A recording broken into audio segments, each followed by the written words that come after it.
Okay, I know it's a crooked ass angle. Actually, it's not too bad. These are Gen 3 Magpul AR-15 magazines loaded with 300 blackout. I just realized, not just now, but I realized that Magpul actually added a second set of ribs, and I'll show you a little bit closer up what I'm talking about, but they added a second set of ribs for 300 blackout, I think specifically.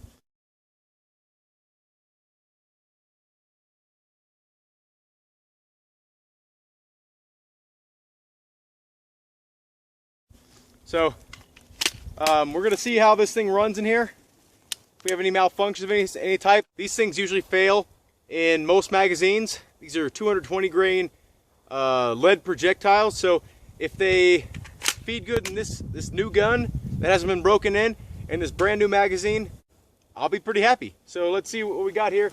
We're just shooting at about 100 yards away. I'm not shooting any particular position, you know, like for those of you that think sitting down and shooting isn't a real position. I think pretty much any way you can shoot a gun is a real position. Anyway, I'm just gonna shoot. Doesn't matter if I hit the target or not, I'm just gonna make sure it cycles. So just watch for failures.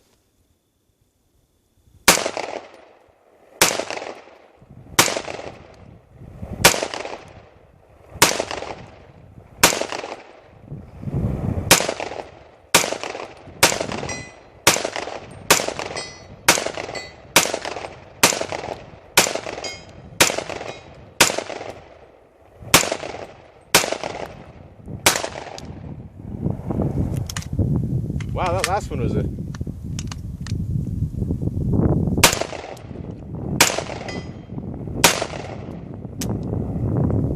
Okay. Doesn't look like it ejected the case. Might have to... Okay.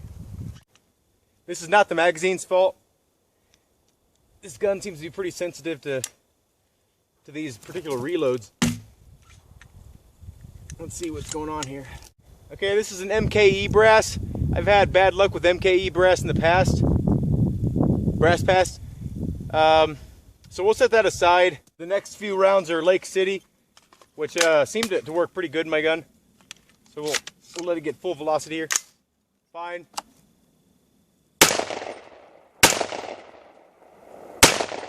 So we're back in action and it locked back. So pretty sure that had to do with the brass I was using. MKE brass is pretty thick. I think that's a success. We're gonna load this up one more time and I'm gonna check to make sure all of it's Lake City and like Federal and whatnot, and we'll see if we can get through a whole magazine without malfunction. So I took out all the MKE and Wolf brass that I loaded, and I'm probably gonna deconstruct those and actually get rid of that brass or run it in a different gun, but for now this is all Lake City. So same magazine. Let's see if we can get through a whole mag. Looks like it fed fine. The recoil spring, or the buffer spring, is actually a little bit weaker than my other AR, so might change that out to kind of get it to go into battery a little bit easier. So